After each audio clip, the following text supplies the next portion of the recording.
देखिए, जैसे आपने भी भगवान शंकर का जिक्र किया, तो भगवान शंकर के बारे में मैं साफ कहूं तो वैसे तो कई लोग कहते हैं घर में शिवलिंग नहीं रखना चाहिए, लेकिन जो लोग रखते हैं या जो मंदिरों में जाते हैं, बच्चों को ले जाते हैं, तो वो समझा नहीं पाते कि हम किन की पूजा करने के लिए आए। और इसका उपहास मैंने टीवी पर देखा, एक व्यक्ति बैठ करके बड़ी अभद्र भाषा में बात कह रहे थे। उन्होंने कहा आप हंसते हंसते उपहास उड़ाते उड़ाते कि अरे भाई आप लोग लिंग और योनि की पूजा करते क्यों हैं, आप क्या समझ है आप लोगों की?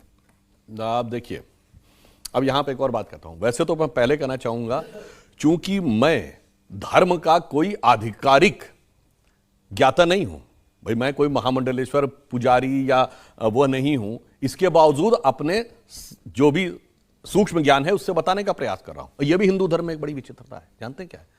आप किसी दूसरे धर्म में पूछिए तो जो अथोराइज व्यक्ति नहीं उसके अलावा कोई इंटरप्रिटेशन नहीं कर सकता। आप पूछिए, कोई कहेगा मौलवी, मुफ्ती, बारी, मुकर्रम ही बोलेगा, आम आदमी नहीं बोलेगा। आर्क बिशप, कार्डिनल ही बोलेगा, और नहीं बोलेगा हमारे यहां सब बोलेगा, उल्टा सीधा बोलेगा, बगैर पढ़े हुए बोलेगा, बगैर जाने हुए बोलेगा। यह भी एक हमारी बहुत बड़ी समस्या है। अब आपको बताते हैं, देखिए क्या होता है कि जिन लोगों को उस विषय के बारे में जानकारी नहीं, एक छोटी सी बात कहता हूं। एक अब टेक्नोलॉजी ये आ गई है कि यदि कोई व्यक्ति बैठा है तो उसके जो मेंटल वेव्स हैं उसका ऑरा दिखाई पड़ता है। उसको मैं नाम भूल रहा हूं, एग्जैक्टली वर्ड मेरे दिमाग से निकल रहा है।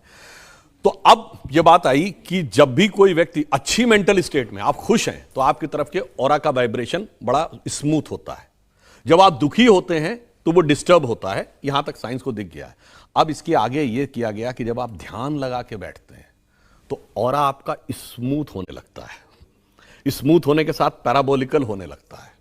अगर जाकर कहीं चेक करें तो आपको यह दिखेगा कि जब आप कोई व्यक्ति पूर्ण ध्यान की अवस्था में हो, उसका ऑरा लिया जाए तो वो बिल्कुल वैसा ही दिखेगा जैसा कि शिवलिंग के आकार का दिखता है। अब इसीलिए तो मैं कह रहा हूं, और शिव क्या है? ध्यान लगाइए तो वो उसके देवता हैं। इसीलिए शिव जी के पास तीसरा नेत्र है। तीसरा नेत्र किसका है? ज्ञान का प्रतीक है। तीसरा नेत्र खोलते ही क्या भस्म होता है? कामदेव भस्म होते हैं। कामदेव किसके प्रतीक हैं? वासना के प्रतीक हैं। इसीलिए हमारे यहां पुरुषों में तिलक और स्त्रियों में बिंदी लगाने की प्रतीक थी, क्योंकि सारा अनुसंधान तीसरे नेत्र पर है। और तीसरा नेत्र कब खुलता है? जब ये आंख बंद करके आप ध्यान में जाते हैं। इसलिए मैं कह रहा हूं कि उन चीजों के बारे में जिसको नहीं पता, ये जानते कुछ कुछ ऐसी बात है। मैंने बचपन में एक फिल्म देखी थी, शायद लेट 60s की थी, ब्लैक एंड व्हाइट जमाने की, भूल रहा हूं। उसमें जितेंद्र एक अशिक्षित व्यक्ति बने हुए हैं। वो ट्रेन में अंदर आते हैं और वो अपना बहुत बड़ा सा एक जो बोरा लादे होते हैं वो चेन पुलिंग वाले उस पर टांग देते हैं। ट्रेन रुक जाती है। अब वो आता है, जो टीटी देखता है, वहां तो पता लग जाता है ना किस डिब्बे से ट्रेन खींची गई। आके देखता, कहता ये किसने टांगा? उसने कहा जी मैंने टांगा। कहता इसकी वजह से ट्रेन रुक गई। कहता क्या आप हमको बेवकूफ बना रहे हो क्या?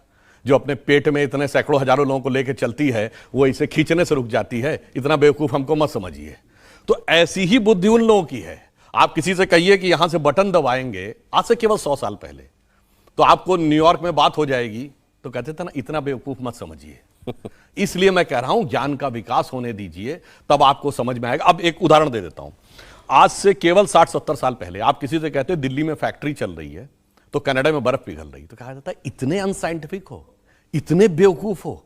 अरे हीट इतने मीटर से आगे नहीं जा सकती और तुम कह रहे हो हजारों किलोमीटर चली गई। आज ग्रीन हाउस इफेक्ट ने यह प्रूव किया है कि हमारे कमरे का, आपका एसी भी नॉर्थ और साउथ पोल की बर्फ को पिघला रहा। क्यों? Entire earth is a cosmic unit. अरे उस स्तर तक पहुंचो तो तब तो समझ में आएगा कि यथार्थ क्या है। एक और उदाहरण देता हूं। ये जमीन के ऊपर लाइन है, ये क्या है? स्ट्रेट लाइन है ना? क्या ये स्ट्रेट लाइन है? बताइए। नहीं, ये स्ट्रेट लाइन है नहीं, ये अर्थ के रेडियस के सर्किल का आर्क है। यानी पृथ्वी की जितनी त्रिज्या है उस वृत्त का ये एक आर्क है। बड़े आपको कब समझ में आएगा? जब कई हजार किलोमीटर ऊपर आप जाएंगे तो आपको दिखेगा धरती गोल है और ये स्ट्रेट लाइन उस गोल आर्क का हिस्सा है। यहां बैठ के आप कहेंगे कितने बेवकूफ हो, तुम्हें दिख रहा है कि लाइन है, इसके बावजूद तुम्हें समझ में नहीं आ रहा है। जैसे दिखता है कि सूरज पृथ्वी के चारों ओर घूमता है। घूमता है क्या? मगर कुछ लोगों को लगता था कि घूमता है और उन्होंने हमें समझा दिया कि वो वैज्ञानिक थे और हम अवैज्ञानिक। अच्छा ये बताइए।